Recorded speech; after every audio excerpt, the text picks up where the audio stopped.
Hey, shalom, shalom, everybody, man. It's your boy Shallow, man. We back in it. We got good internet right now after the storm.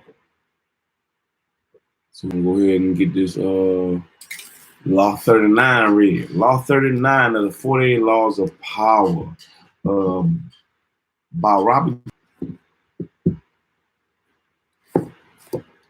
Law 39. Stir up waters to catch fish. Law 39.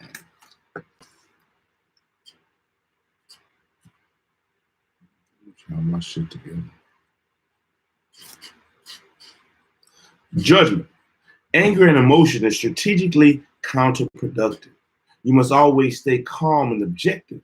But if you can make the enemies angry while staying calm yourself, you gain a decided advantage. Put your enemies off balance. Find the chink in the vanity through which you can rattle them, and you hold the strings.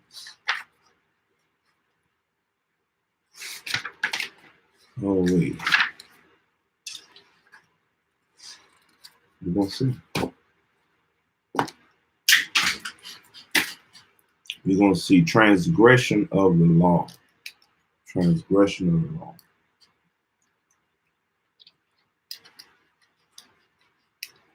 Transgression of the law. His spies and confidants had confirmed a rumor that his foreign minister Talleyrand had conspired against him with the Fouché, the minister of police. Immediately on arriving in the capital, the shocked emperor summoned his ministers to the palace.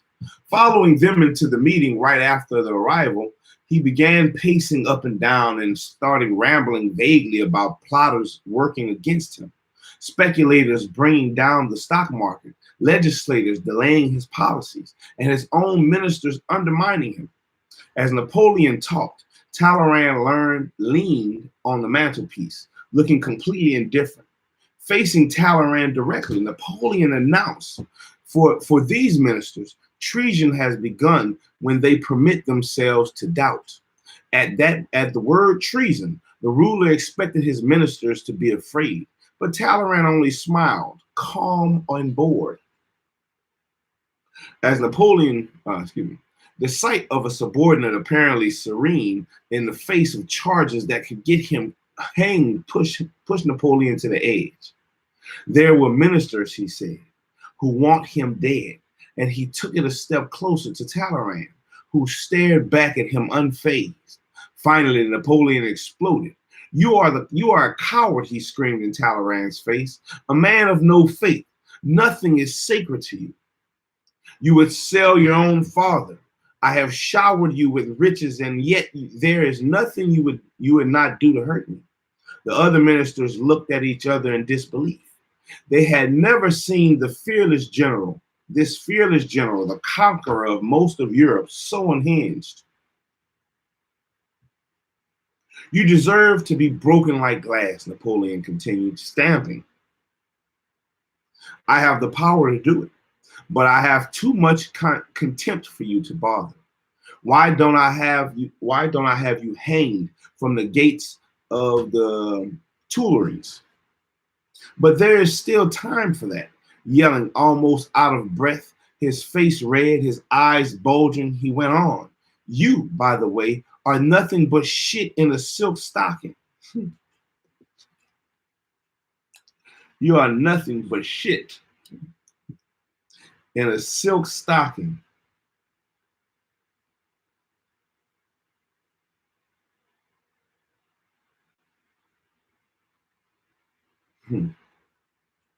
What about your wife? You never told me that San Carlos was your wife's lover, that this information had any bearing on your majesty's glory or your own, said Talleyrand calmly, completely unflustered. After a few more insults, Napoleon walked away. Talleyrand slowly crossed the room, moving with his characteristic limp. As an attendant helped him with his cloak, he turned to his fellow ministers, all afraid they were never seeing him again, and said, "What a pity, gentlemen, that so great a man should have such bad manners." Despite his anger, Napoleon did not arrest his foreign minister. He merely relieved him of his duties and banished him from the court, believing that for this man's humiliation would be punishment enough.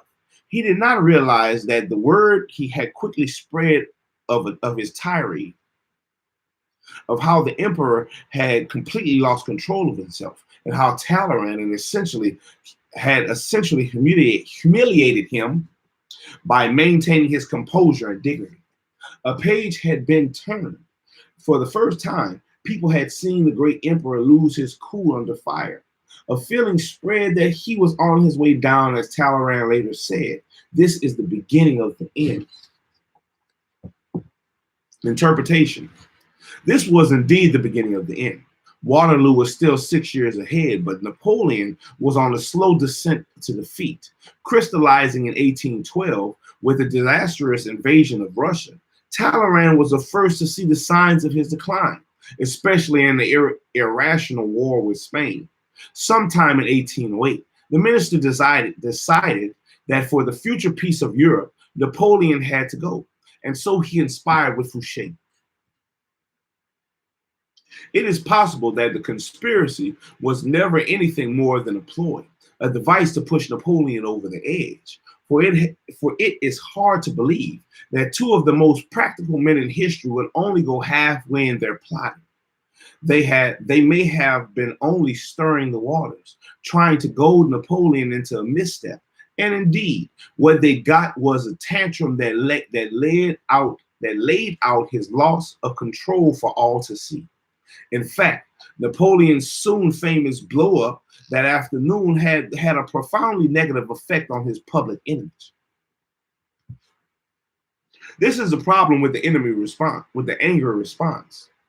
At first, it may strike fear and terror, but only in some.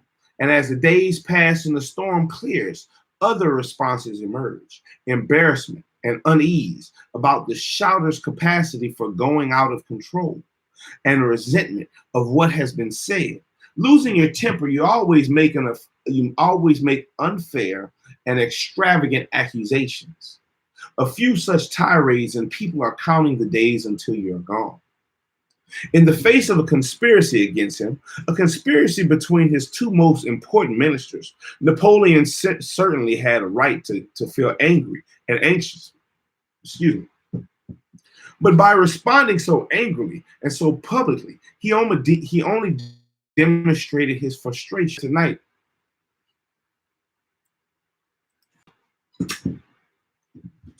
reading bad tonight. There were a number of things Napoleon could have done in this situation. He could have thought about the fact that two eminently sensible men had a reason to turn against him, and could have listened and learned from them. He could have tried to win them back to him. He could even have gotten rid of them, making their imprisonment or death an ominous display of his power. No tirades, no childish fits, no embarrassing after effects, just a quiet and definite severing of ties, often herald a fall.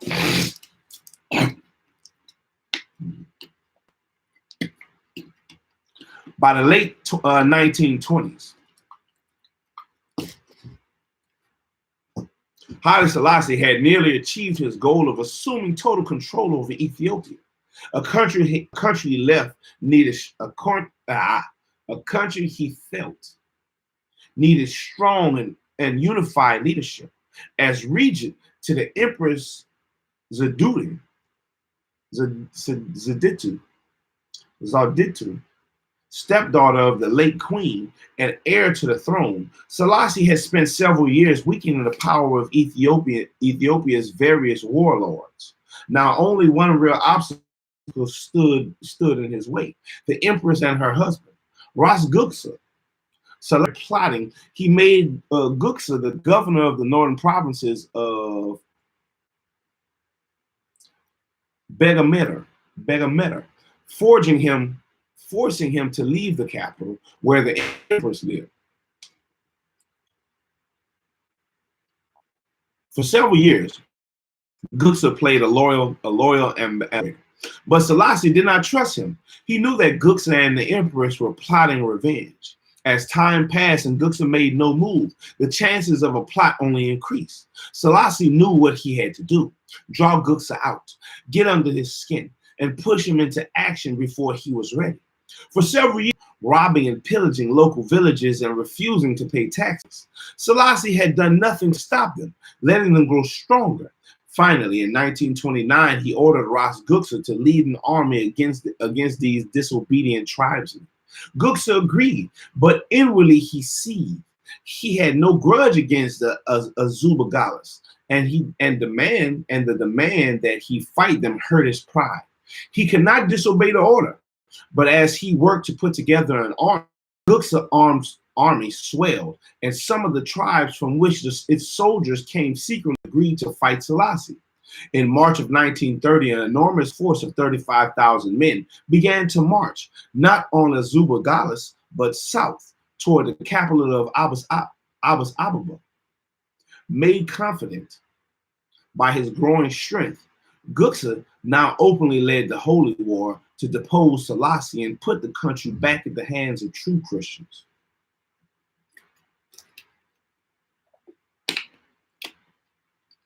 He did not see the trap that had been laid for him.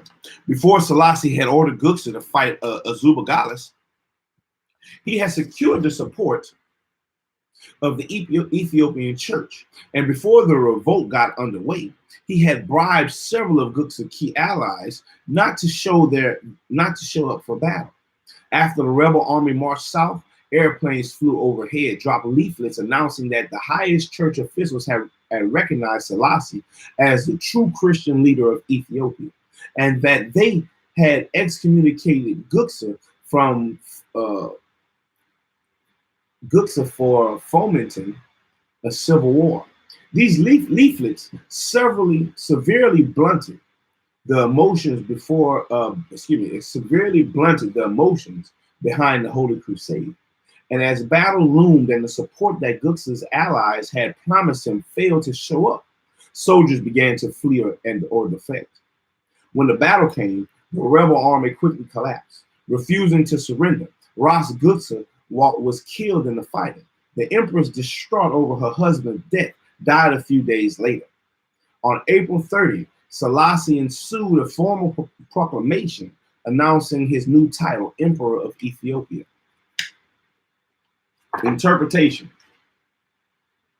Haile Selassie also saw several, so he guarded him into rebellion by offending his manly pride, asking him to fight people he had no quarrel with on behalf of a man he hated. Thinking everything out ahead, Selassie made sure that Guksa's rebellion would come to nothing, and that he could use it to do away with the last two enemies. This is the essence of the law. When the waters is still, your opponents have the time and space to plot action that they will initiate and control. So stir the waters, force the fish to surface, get them to act before they are ready. Steal the initiative. The best way to do this is to play on uncontrollable emotions: pride, vanity, love, hate. Once the water is stirred up, the little fish cannot help but rise to the bait. The angrier,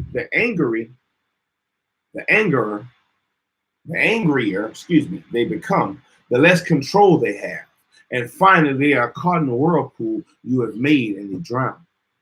A sovereign should never launch an army out of anger. A leader should never start a war out of wrath. Sun Tzu, 4th century BC. Keys to power.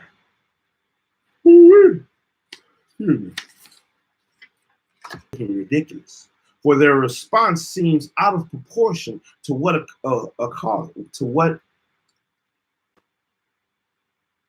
occasioned it. Personally, more comical still is their belief that their outburst signifies power. The truth is the opposite. Petulance. I don't know what that is. Petulance. Petulance. Petulance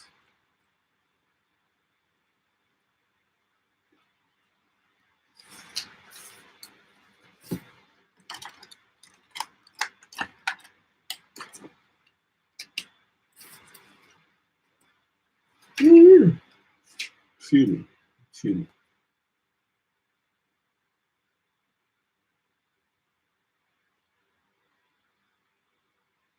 Petulance.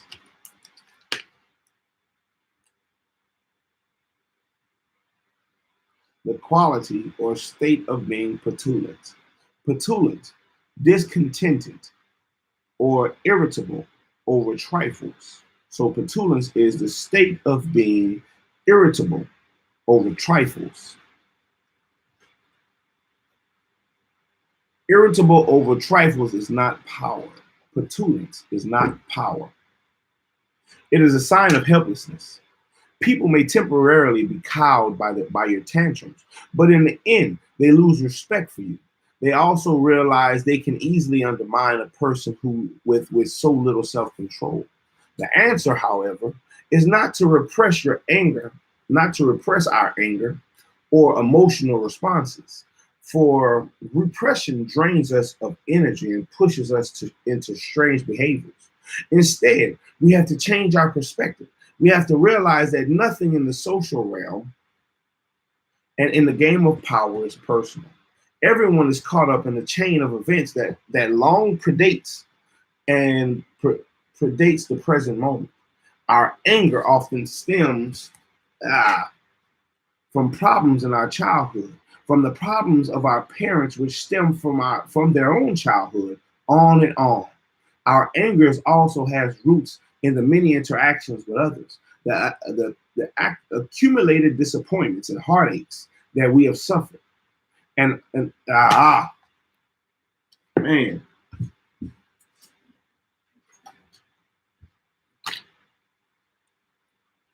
an individual will often appear as an instigator of our anger, but it is much more complicated, goes far beyond what that individual did to us. If a person explodes with anger to you and seems out of proportion to what you did to them, you must remind yourself that this is not exclusively directed at you. Do not be so vain. The cause is much larger, goes way back in time, involves dozens of prior hurts, and is actually not worth the bother to understand. Instead of seeing it as a personal grudge, look at the emotional outburst as a disguised power move, an attempt to control or punish you cloaked in the form of hurt feelings and anger. This shift of perspective will let you play the game of power with more clarity and energy. Instead of overreacting and becoming ensnared in people's emotions, you will turn their loss of control to your advantage. You can keep your head while they are losing theirs. During an important battle in the War of the Three Kingdoms in the 3rd century AD, advisors to the commander Xiao discovered documents showing that certain of his generals had conspired with the enemy and urged him to arrest and execute them. Instead, he ordered the documents burned and the matter forgotten. At this critical moment in the battle, to get upset or demand justice would have reverberated against him. An angry action would have called attention to the general's disloyalty, which would have harmed the troops' morale. Justice could wait. He would deal with the generals in time. Xiao kept his head and made the right decision. Compare this to Napoleon's response to Talleyrand. Instead of taking the conspiracy personally, the emperor should have played the game like Xiao, carefully weighing the consequences of any action he took. The more powerful response in the end would have been to ignore Talleyrand or to bring the minister gradually back to his side and punish him later. Compare this to the anger only cuts off our options. Anger only cuts off our options.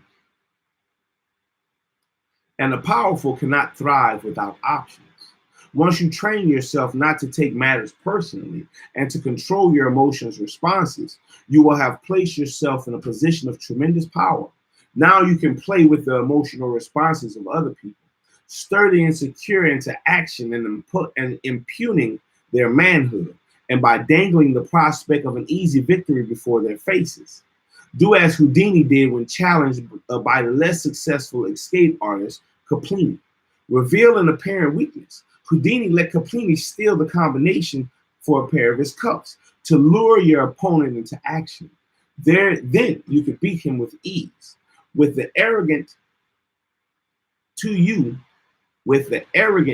can appear weaker than you are, taunting them into a rash action. Sun Pen, commander of the armies of Qi and loyal disciple of San Shu, once led his troops against the armies of Wei, which outnumbered him 2-1.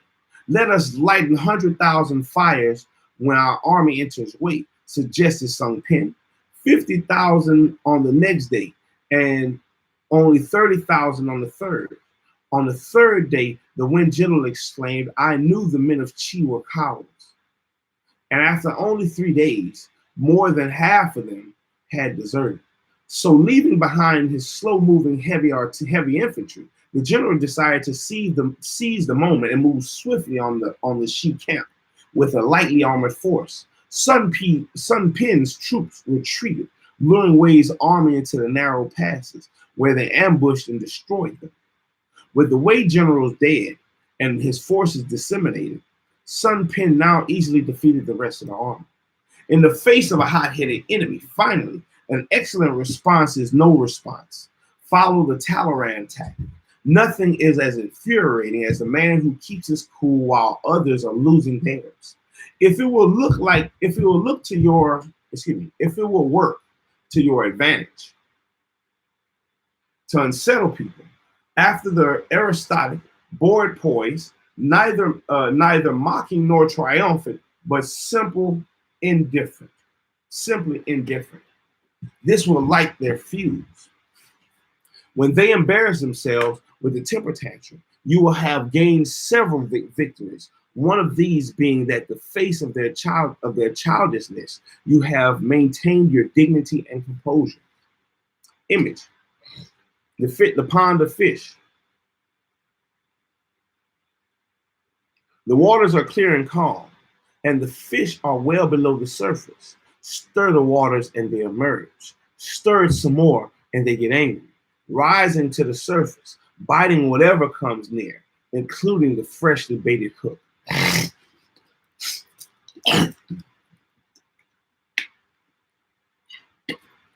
Authority.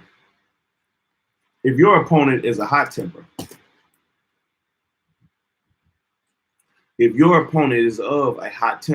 try to irritate him. If he is arrogant, try to encourage his egotism. One who is skilled at making the enemy move does so by creating a situation according to which the enemy will act. He entices the enemy with something he is certain to take. He keeps the enemy on the move by holding out bait and then attacks him with picked troops. Shunzu, the 4th century BC. Reversal.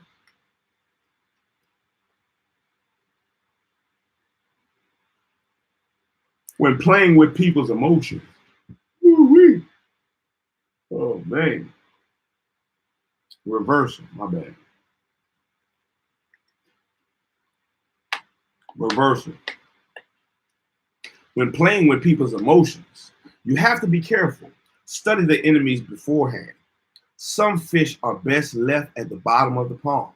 The leaders of the city of Tyre, capital of ancient Phoenicia, felt confident. Tyre.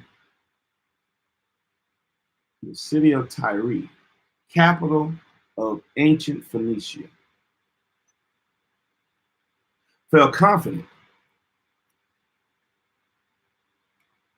they could withstand Alexander the Great, who had conquered the Orient but had not attacked their city, which stood well protected on the water. They sent ambassadors to Alexander saying that although they would recognize him as emperor, they would not allow him or his forces to enter Tyre. This, of course, enraged him, and he immediately mounted a siege. For 4 months, the city withstood him, And finally, he decided that the struggle was not worth it, and that he would come to terms with the Tyrians. But they, feeling that they had already baited Alexander and gotten away with it, and confident that they could withstand him, refused to negotiate. In fact, they killed his messengers. They pushed Alexander over the edge. Now it did not matter to him how long the siege lasted or how large an army it needed. He had the resources and would do whatever it took. He remounted his assault so seriously that he captured Tyre within days, burned it to the ground, and sold its people into slavery. That's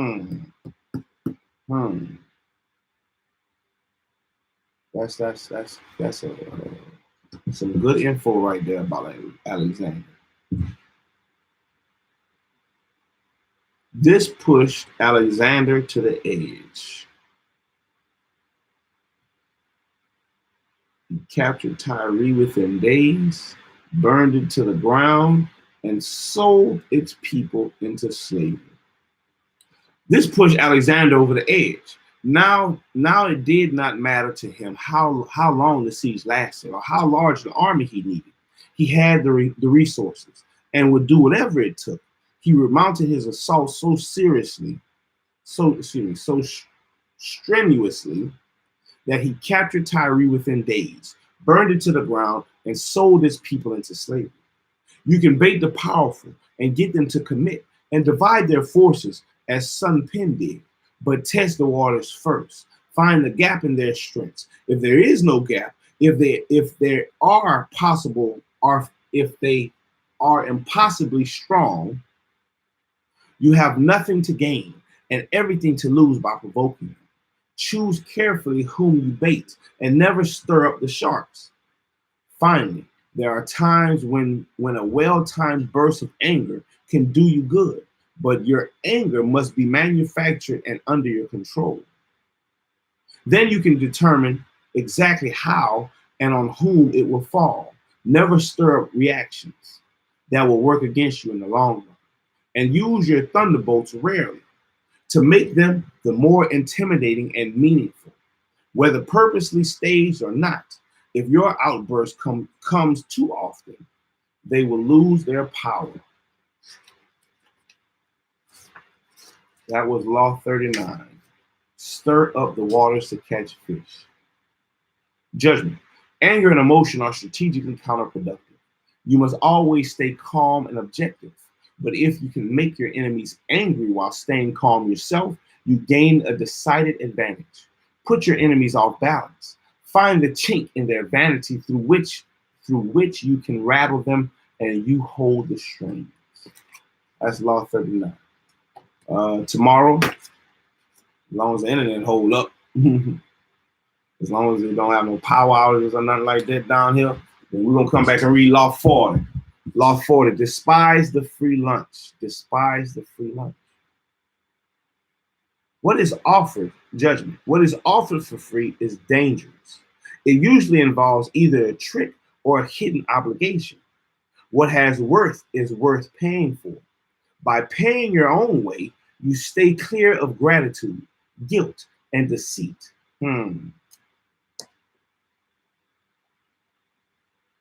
By paying your own way, you stay clear of gratitude, guilt, and deceit. It is also often wise to pay the full price. There is no cutting corners with excellence. Be lavish with your money and keep it circulating, for generosity is a sign and a magnet for power. Well, till next time, man. Till next time. Let me see. Hold on. Let me see. Yeah, 41 pretty long. 40 pretty long. 1, 2, 3, 4, 5, 6, 7. 7 pages. Chapter 40 gonna be long. But we'll come back and read that, man. So that's it for tonight. Law 39. 48 Laws of Power by Robert Greene. We in the 40s. We in the 40s. We only got 8 more laws to go. So that's, if I read 2 a day, That's 4 days. So by the end of this week, man, we should be on Dr. Sherazade Ali's book. And we'll see what it is. We'll see what it is. Who is this on here? Hey, shalom to whoever that is watching me on Facebook, man. Oh. Big Walker. Yeah, but till next time, man. Thank y'all, whoever caught it, whoever sticking with me. You know, we're gonna keep it going. 8 more laws to go. Yeah, 8 more laws to go, and the book is finished, man. On to the next. So shalom, your boy Shallow out. What up, Jeffrey? What up, Jeffrey? Mr. Walker. Trying to get my reading on, man. Trying to get my reading on. Let's get out of Facebook. I mean out of YouTube first.